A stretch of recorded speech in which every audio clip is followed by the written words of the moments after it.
Hugo Barbieux, bonsoir, vous nous avez rejoint. Expliquez-nous quelles sont les armes, les systèmes que les Russes utilisent pour contrer les armes fournies par l'Occident.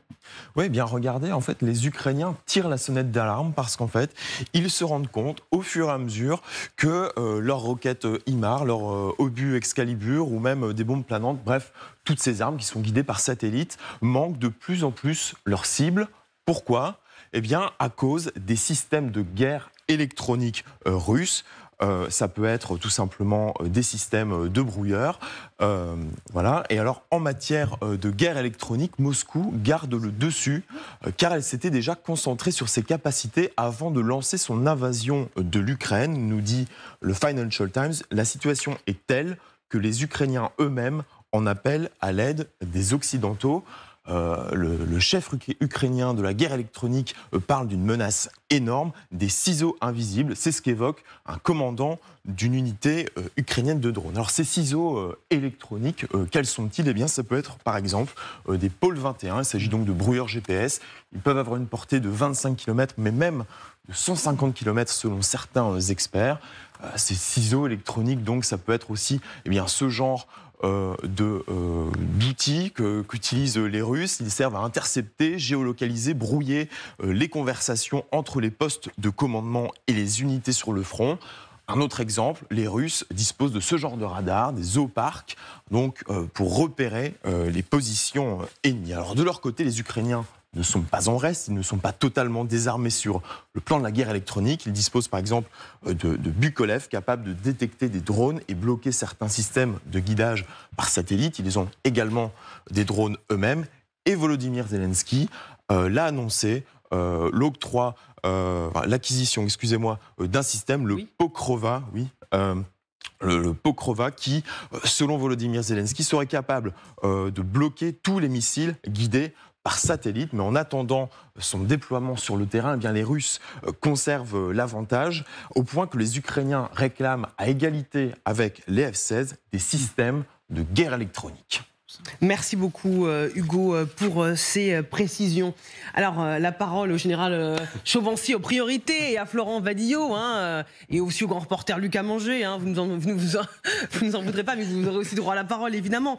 On a vraiment besoin de comprendre, notamment les lance-roquettes HIMARS, c'était censé être l'un des meilleurs atouts militaires de Kiev. Et là, Moscou a trouvé la parade. Bouclier, glaive, éternel débat. Il y avait un avantage pour les Ukrainiens au départ, avec du matériel hyper performant, oui. Mais de l'autre côté, on s'est adapté, on a trouvé le bouclier.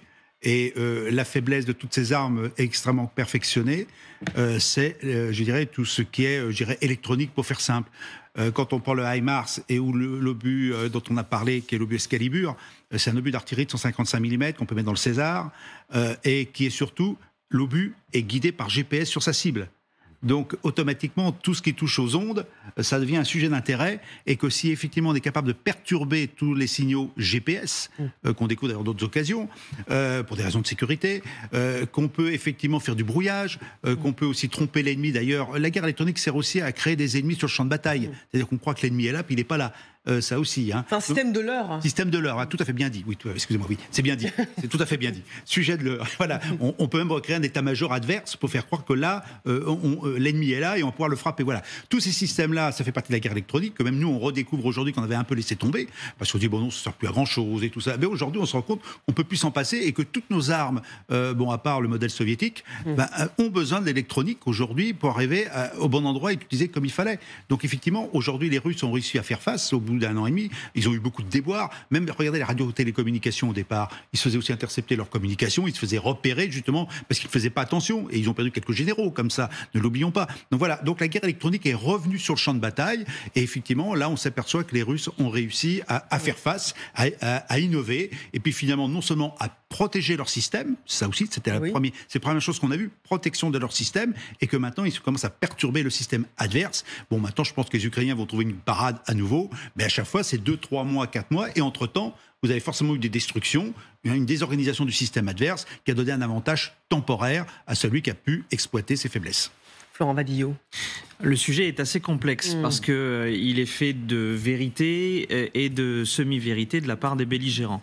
L'élément qui est très juste, c'est que globalement les puissances occidentales ont désinvesti la guerre électronique à la chute du mur et qu'aujourd'hui le réveil est un peu brutal, sauf sur des armes de très haute sophistication. Globalement, il y a un réveil qui est difficile. Et de ce fait, la Russie, elle, n'a jamais désinvesti le sujet, avec en plus une capacité militaro-industrielle et scientifique extrêmement forte sur le sujet. Donc ça, c'est la base, et de fait, une grande partie des victoires russes, ou en tout cas des échecs infligés aux tirs ukrainiens, provient de cette capacité de guerre électronique.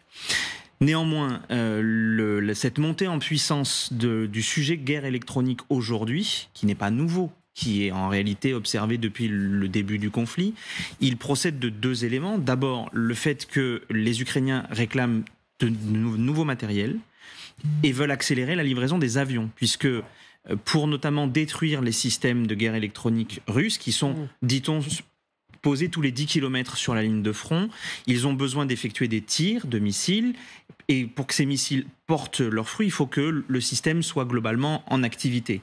Or, aujourd'hui, sur les avions ukrainiens, il faut rajouter des dispositifs de commande qui dégradent la capacité du missile à œuvrer, et donc, en réalité, les Ukrainiens veulent les avions américains qui seront nativement porteurs de dispositifs qui rendront le missile extrêmement utile. Donc, la volonté de mettre en épingle ce sujet-là, elle est extrêmement forte du point de vue ukrainien pour de nouveaux matériels et notamment les avions. D'autant que les Russes ne sont pas les cadors absolus en matière de guerre électronique. Parce qu'on a vu notamment qu'ils brouillaient trop et que, y compris leur propre communication, face à l'obsolescence de leur matériel de communication, il ne faut pas oublier quand même que les Russes ont dû acheter du matériel civil parfois pour communiquer parce que leur matériel était obsolète. Donc parfois ils brouillaient trop, ils brouillaient y compris leurs frappes, et donc ça posait des difficultés. Ensuite, leur matériel est frappé d'obsolescence lui aussi. Et enfin, il y a la volonté de la part des Occidentaux de ne pas livrer certaines armes qui pourraient faire l'objet d'une étude des Russes et donc des Chinois, et donc de révéler le nouveau patrimoine de guerre électronique occidentale dans le cadre du conflit russo-ukrainien. Et enfin, et j'arrêterai après cela, il faut rappeler une chose, c'est que cette guerre électronique, en réalité, elle est assez simple à conduire en fonction des moyens qui sont investis là-dessus. Exemple, la constellation Starlink est en train de mettre en échec une partie du brouillage russe, parce que la volonté d'Elon Musk, c'est de montrer qu'il y a des capacités pour que son réseau s'implante, et s'implante de manière durable. Donc, si on veut en faire un point de priorité, eh bien, c'est une question de moyens et de volonté. Elon Musk y arrive, je suis à peu près persuadé que les puissances otaniennes peuvent y arriver également. Oui, la question, c'est est-ce qu'il va y avoir la volonté ? Parce que pendant ce temps, l'Ukraine est face à un problème crucial. Un problème crucial et urgent, mais effectivement, et c'est très intéressant ce que vous parliez de Starlink, qui dépend donc potentiellement et partiellement, pas seulement d'acteurs étatiques, mais d'acteurs privés. Oui. Et c'est-à-dire, on a beaucoup parlé de la privatisation de la guerre quand on parlait de milices, que ce soit de Wagner ou des Américains qui utilisaient des milices privées en Irak. Là, on rentre dans une autre dimension, c'est la protection électronique et les moyens de communication attribués à des acteurs privés au sein d'un conflit. Et puis ça dit autre chose, très brièvement, c'est qu'au début de la guerre, on a beaucoup parlé des sanctions contre la Russie, des sanctions économiques, mais aussi des sanctions pour empêcher que la Russie acquiert du matériel électronique de grande qualité, comme celui qu'ont les Occidentaux. La Russie montre là, en tout cas partiellement, qu'elle a pu contourner ces sanctions-là, obtenir une partie de l'équipement électronique nécessaire pour améliorer ces systèmes, que ce soit des systèmes de brouillage, des systèmes de guidage, auprès de qui, ça, on ne sait pas, on devine un petit peu, il peut y avoir des acteurs type l'Iran, la Corée du Nord qui pourraient fournir probablement, mais en tout cas, la Russie, en 2 ans, a réussi à contourner tout un système. Au début, vous vous souvenez, on disait que la Russie achetait des machines à laver absolument partout pour utiliser des puces de machines à laver. Alors, c'est possible, pas à ce niveau de sophistication d'armement. C'est-à-dire que peut-être qu'il y avait des puces de machines à laver qu'on pouvait détourner pour des choses assez simples, mais enfin, il n'y a pas dans les machines à laver des processeurs qui permettent de faire du brouillage sur 150 km. Donc la Russie a pu échapper à ce type de sanctions, de la même manière qu'elle a échappé à beaucoup des sanctions économiques, elle a échappé à des sanctions d'ordre du complexe militaro-industriel dans lequel elle a réussi à remettre un pied.